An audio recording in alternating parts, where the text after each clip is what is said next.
The Knicks are currently winning the NBA Finals. The Golden Knights are currently winning the Stanley Cup Finals. Major League Baseball season is in full swing with barely 90 games remaining. And yet, the entire world is looking towards something else, something magical. A majestic tournament that creates superstars in front of our eyes. Yes, the World Cup starts June 11th in Mexico. Today we talk world football.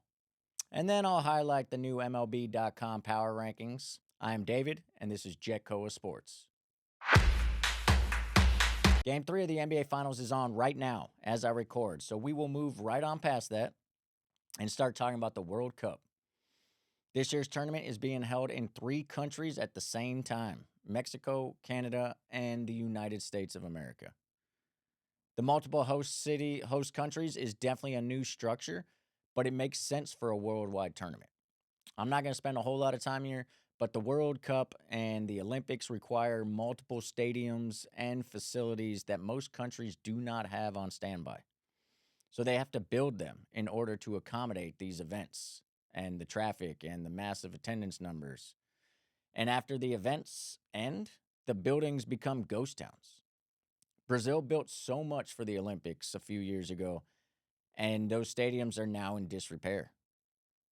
So a multi-host experience allows for the use of existing facilities across multiple countries and spreads the burden of being a host country across multiple countries. Football, world football, is the biggest sport on the planet. It's played by more people worldwide than Angry Birds. Probably not, but whatever. We could break down and discuss this tournament all day, all week, all month. So I'm just going to narrow it down a bit. Here are the teams I think you should keep an eye on, and then 2 teams that I expect big things from. So when you hear that Morocco and Senegal are playing some good soccer, remember, JetKoa Sports was here first. So here is my world rankings as follows. Number 1, we have defending champion Argentina, with Messi returning for a record 6th tournament.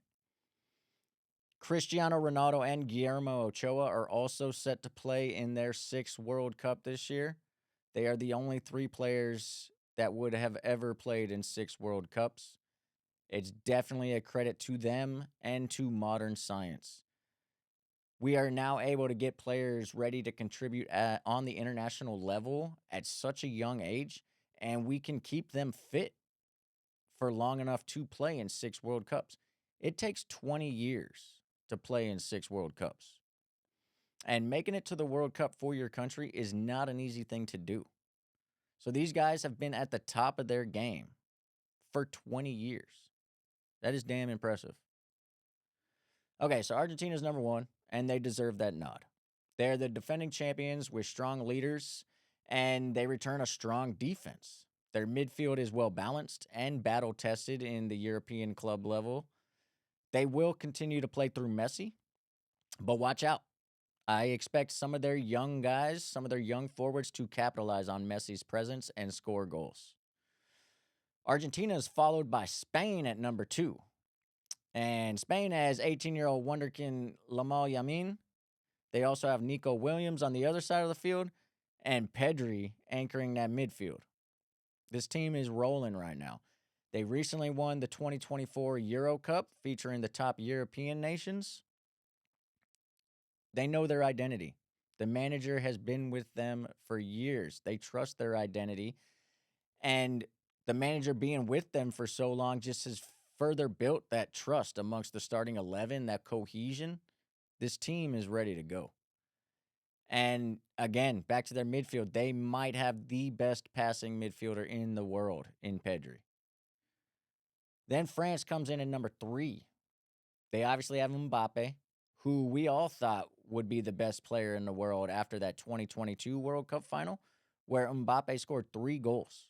It was an absolutely amazing performance, scoring 3 times while barely touching the football. It was impressive. However, Mbappe stopped defending after that tournament. So his grip atop the football world never really took hold as like the greatest soccer player on earth. And yet, France still may boast arguably the best player in the world in Dembele. France is proven. France has world-class talent. France has unmatched depth. France is a serious contender. Coming in number 4, we have England with Harry Kane and Jude Bellingham scoring the goals. England's got absolutely clinical finishers, and their midfield is full of playmakers. And then on top of that, their defense just had arguably its best ever World Cup qualifying. I think they held teams goalless in their 8 qualifying victories. Could this be the year for England finally? I don't know, but their group is on the lighter side, so I expect them to win that group and get a good, easy knockout game to start the round of 32. Coming in number 5, we have Portugal, who's bringing back Ronaldo for a 6th World Cup. They also have Vitinha playing beautifully and Fernandes ready to take the lead from Ronaldo. The Portuguese defense is physically imposing, they're tactical, and they are highly intelligent. Things will continue to roll through Ronaldo, but Portugal has shown to be flexible when needed, like they did last World Cup where they pulled Ronaldo from games and then benched him in another game. I really like Portugal to change their tactics until they find what works best, and I feel that's going to happen around game 3 when Portugal really finds itself. They'll get out of the group stage and then watch out in the knockout stage.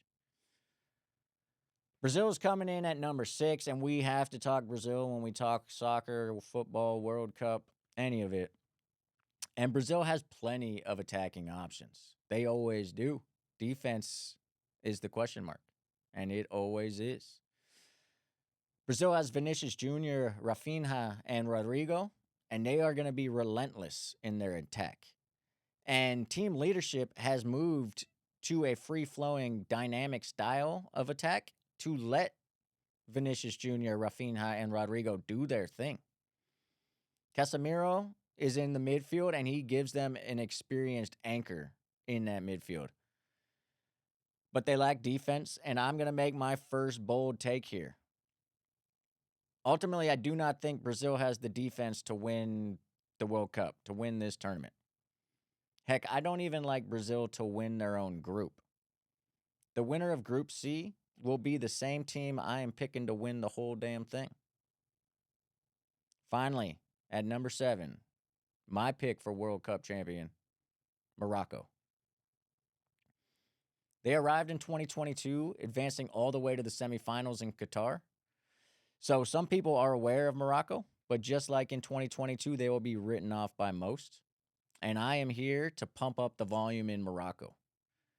They return this year with World Cup experience and a knockout victory under their belt. They have uber-talented players like Hakimi, Mazraoui, and Unahi, who play top-level club football across the world. In addition to performing well at the last World Cup, Morocco has also played well at recent Africa Cup tournaments, which further solidify this team as a strong, cohesive unit. The defense is elite. Their defensive shape has stifled and frustrated the most potent offensive units in the world. They keep clean sheets, and they seem to be able to absorb pressure without folding. They have recently beaten the likes of Brazil, Spain, Portugal, and Belgium while playing a style that is extremely favorable in a knockout setting. Morocco has depth, they have maturity, and they now have the experience to win this thing. Expect to walk away from this tournament knowing a few new names out of Morocco, and watch out for their counterattack. I have a feeling that we will see a couple goals produced from their rapid-fire counters. So Morocco, my pick for 2026 World Cup champion and Group C winner. And now I live in Texas, so I should probably talk about the USA squad before we cut for the day. Matches start Thursday, so this is my last chance. The U.S. squad is getting there. I know it seems like we've been saying that for a long time, and honestly, we have been. In 94, everyone said soccer was going to blow up in the USA after we hosted the World Cup. As a soccer player, I was thrilled to hear that narrative. It never happened. And soccer as a legitimate career choice was not readily available in our country. That forces athletes to decide what they want to do. Nobody was picking soccer over another sport in the US because soccer had no infrastructure in the US. Heck, people would choose stable desk jobs over pursuing soccer because there was no infrastructure there. I chose an academic scholarship over a soccer scholarship for that very reason. Now, we are starting to see a USA that has room for soccer, and our talent level is rising along with that. We have the most Americans playing in top level European club ball than ever before. The USA this year is in Group D with Paraguay, Australia, and Turkey. Team America is the highest ranked team in this group. So on paper, we should advance to the knockout stages. But to predict a deep run, the US needs to win the group. The top two teams from each group advance, and 8 of the third place finishers will also advance. So winning your group should reward you with an easier knockout game in the round of 32. Ultimately, I think the US wins their group, wins their first knockout game, and eventually loses in the round of 16. Although I would not be surprised if they make it to the round of 8 given the host country effect. I will be watching all of the games and will keep updating you on the world pastime all tournament long. But now we head to America's pastime, baseball. Aaron Judge is on the shelf. Yankee fans can officially start panicking. I know I am.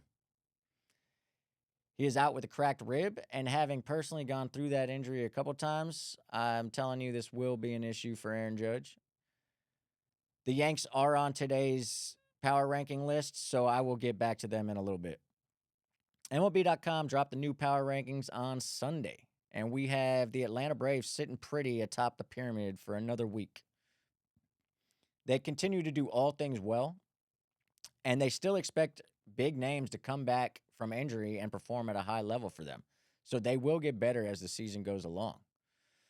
The Braves have been an up and down team over the past few years, but the talent has always been there. They just won 18 games in May, increasing their divisional lead to 9.5 over Philadelphia. They have a plus 115 run differential and a team ERA of 3.19. All that to say, this team is not going anywhere except to the postseason. Number 2, we have the Dodgers. They won 19 games in May, increased their divisional lead to 7.5 games, and will also continue to get better as the season unfolds. Mookie Betts will start hitting the ball at some point. Now, the Dodgers did just get some bad news on Glasnow, and he will remain on the IL for an additional 60 days. But they still have Ohtani, they have Yamamoto, and they have a 3.17 team ERA. So all that Glasnow injury means for the Dodgers is that they're going to go trade for Skubal now. And then this team will be practically unbeatable. Staying put at number 3, we have the Milwaukee Brewers. The Brewers won 19 games in May as well. They lead the NL Central by 5 games and have a serious 1-2 punch in their rotation. Jacob Mizorowski and Kyle Harrison are dominating teams. Quick stat check. The Miz, 78 innings pitched, 116 Ks, .81 whip, and a 1.50 ERA. Kyle Harrison, 57 innings pitched, 73 Ks, 1.03 whip, and a 1.57 ERA. Absolutely filthy. Good luck to whoever meets the Brewers in the postseason. And then if they get Woodruff back with time to get him ramped up and pitching well before the postseason, the Brewers could be serious contenders to the Dodgers. When you have 3 starting pitchers like that, you can beat any team in baseball. And I said it earlier when talking about soccer, but if the opposition cannot score, then you have a much better chance at victory. I say the Brewers make it to the playoffs. They will get out of the first round of the playoffs this year. Their pitching is good enough to make that bet. We'll see what happens from there. Coming in number 4, we have the New York Yankees, the only team on this list that is not winning their own division right now. We talked about Judge's injury, and that is a huge factor. But the Yankees have continued to chip away at the Rays' divisional lead, and they should be able to keep pace with the Rays while Judge is sitting. The Yankees have a plus 96 run differential as opposed to a plus 7 for the Rays, and run differential is a great KPI for overall team success. So the Yankees should already be winning this division easily. And the only thing that's keeping that narrative untrue is the respective close game records of both teams. But as 162 games play out, the analytics will present themselves in the form of a division winner, and I believe that will be the Yankees, as long as Judge is back by the end of July. Let's dive a little deeper real quick. The Yankees have hit for more power this year, 93 home runs to the Rays' 52. The Rays have a higher batting average and a higher on-base percentage, so they do put more pressure on the pitchers. However, they trail in OPS by a significant amount, and OPS is a better indicator of a player's overall contribution to winning. And when your team's OPS is higher, that means your team is more likely to win games than the other team. Judge being out will really sap the Yankee power, and that should bring down the team OPS. But I also feel that the Rays are due for some regression in some areas, and that's going to ultimately cancel out the Judge injury effect. The AL East is the Yankees' division to lose. And then new to the top 5 in 2026, we have the Cleveland Guardians coming in at number 5. And they now have a 2-game lead over the White Sox. This guy is having a down year by his lofty standards, but I love Jose Ramirez. He is one of my favorite ball players of all time. He shows up for work every day. He does everything well. He does not talk about himself much, and he took less money to stay in Cleveland. And he's probably a great dude, too. I absolutely love Jose. But Travis Bazzana is here now. I've been waiting for this guy for a few years, and it's now time to go Bazzanas. Travis is another Australian making his mark on professional sports in the U.S. Let me go through his scouting report for you real quick. This is on a 20-80 scale. So the lowest score is 20 and the highest is 80. In case you're not familiar with baseball scouting, we have 5 tools, hence the 5-tool player moniker. Hit, power, run, arm, field. That's it. That's what we're looking at. Now, on a 20-80 scale, a 50 is an average major league ball player. Travis's tools are as follows. Hit, 65. Power, 55. Run, 60. Arm, 50. Field, 50. That scouting report is similar to Chase Utley, Hall of Famer. Mookie Betts will be a Hall of Famer. And Jackson Merrill, 22-year-old stud.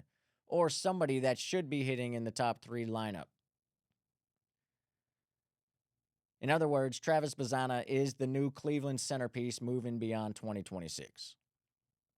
The AL Central is a mess, and the Guardians have quality pitching that I feel will keep them afloat in a division that is otherwise drowning. I do like what the White Sox have building, but I feel that they're going to finish at or under 500 for the year. They're just too young, too inexperienced, and they've been playing well. They're going to hit some rough patches, and they're going to come back down to earth. So that is your new top 5 heading into June and the dog days of summer. Teams are going to start honing in on areas of need to address at the trade deadline. That's always a very exciting time for baseball in the baseball calendar. Look forward to that at the end of July. Spoiler, the Dodgers will make a deadline splash. And again, with Glasnow being out, it might be Tarek Skubal, which would make the Dodgers heavy World Series favorites. Thanks for joining us at JetKoa Sports. Enjoy the NBA and Stanley Cup finals and prep yourself for the World Cup. All the cats in the area are loving the hysteria. Please hit subscribe to keep my weekly takes coming your way. Good night and good luck.